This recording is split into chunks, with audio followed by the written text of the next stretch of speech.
Game 3, your defense settling in a little bit. Where do you feel you guys are defensively? I mean, we got to play better. We got to play cleaner. We got to play better fundamental football. I think we're doing some good things, but we got to be better fundamentally. Running quarterback, that's always fun to prepare for, right? Always. Yeah, he's good. He's fast, can sling it on the run. Gives you a whole nother set of issues. Again, if everything is right, everything is covered up, that gives you a whole nother section to the offense you got to worry about. So it's tough. According to their notes, I guess he runs 22 miles an hour. Mm-hmm. One of their fastest guys. He's the fastest guy on their team.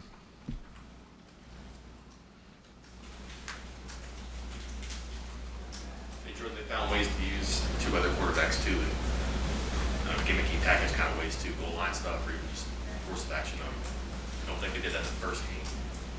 Get your attention at all? Does it make you think about that today or Saturday? Mm-hmm. Yeah. They use number 4, bigger kid, athletic kid, and really just kind of some what we call mash sets. Did that a lot last year also. So they have that capability too. Your left tackle is massive, 6'9", 6'10". What issues does he cause? He's 6'9", 6'10". That's the simple answer. No, I mean anytime somebody's that big, the length, you get that, they can swallow guys up and almost create an extra gap, if you will, with that size. So that's somebody that big, and he can move.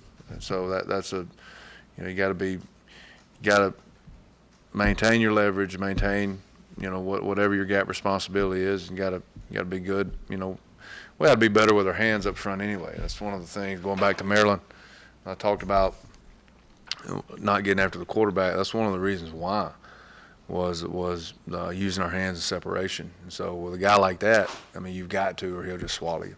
How are your guys been against bigger players like that? How your edge guys? Have they had trouble dealing with bigger tackles? I mean, I wouldn't say trouble. I think a lot of what you see, is at least let's just talk this year through 2 games, is how we're being, how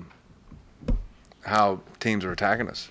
They're not giving our guys a chance a lot of times to be successful. Honestly, quick game, screens, short throws. So we got to do a better job changing lanes and affecting the quarterback in different ways other than sacks. And I tell guys all the time in the front, just a sack is not the only successful pass rush. So we got to do a better job of that. What's satisfied you the most about your defense through the first 2 games?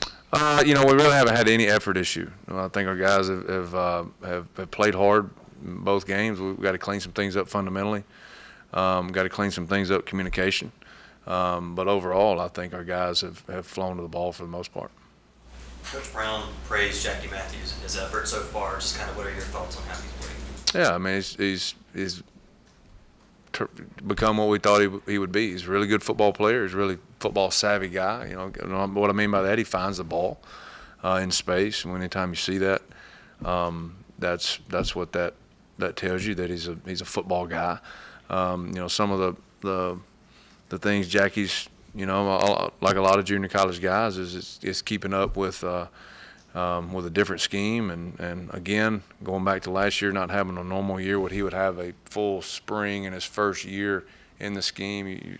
All those guys in that time frame are still playing a little bit of catch up. Not as much, but so still learning a lot of the small things, a lot of the different techniques.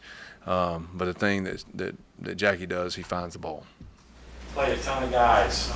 Any discoveries? Anybody jump out at you that you weren't aware of before that maybe showed up Saturday? Yeah, we had one young guy I think is doing a great job. It's Hammond Russell.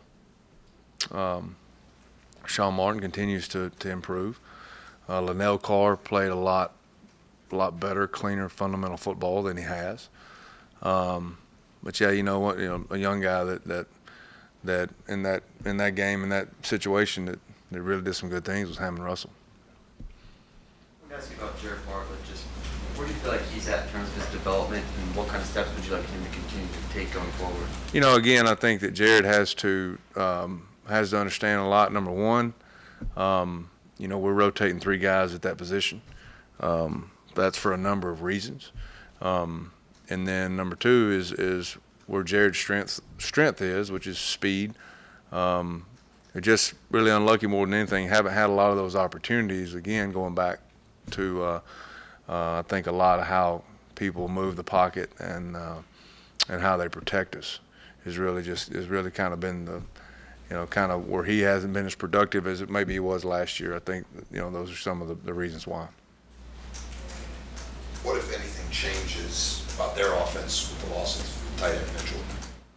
I mean, I don't know if any. I mean, the 2 tight end, anytime that's a deep position for you, I don't think it really changes how you attack a defense, because you still have the same.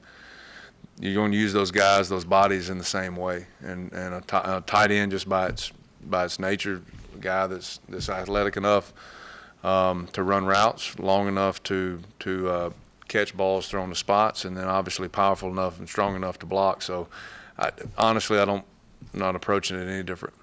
How involved was he in the run game? I mean, as much as you know, I would say, I'm just looking at it 50-50. You know, I mean, it's the same as most tight ends are. You know, it takes you know, just to go out there and say that a guy is strictly a passing tight end. You know, you don't really see that a lot anymore, because that really tips the hand of what they're doing. Most of those guys like that, it's close to 50-50. So the same as they do the other 2. This may sound obvious, but how much does a fast mobile quarterback change your approach, and you know, what does it do to a defense? Well, they just have to expect it. You know, you have to play your underneath coverage a little different, and you have to expect that underneath, whether it's linebackers or you're having safeties down, as far as having their eyes where they need to when he does. And then number 2, your secondary, the guys that are back, have to expect it, whether it's zone or man coverage. They have to know how to play that, and how to plaster and play tighter once the initial route combination breaks down, and that's what happens, how to play that. And then obviously your front guys have got to know where the escape routes are. So it doesn't necessarily change your scheme; it just changes how you teach that scheme that week. You know, based on what the quarterback likes to do. Nah, I mean, yeah, I mean it can a little bit. You know, it can give you a moment of pause and say, well, this is not, you know, smart to come from, you know, bring that. You know, it can. You know, will it? I really don't know yet. I haven't gotten to that point. You've only got like a finite number of hours with these guys on the field anyway. Do you have to be more organized when you've got a running quarterback and how you approach it and prepare for it? No, I mean, I just think you have certain things built into your defense. That's, you know, hey, there's certain drills they're going to do this week because this is what this guy can do. So, I mean, no, not really.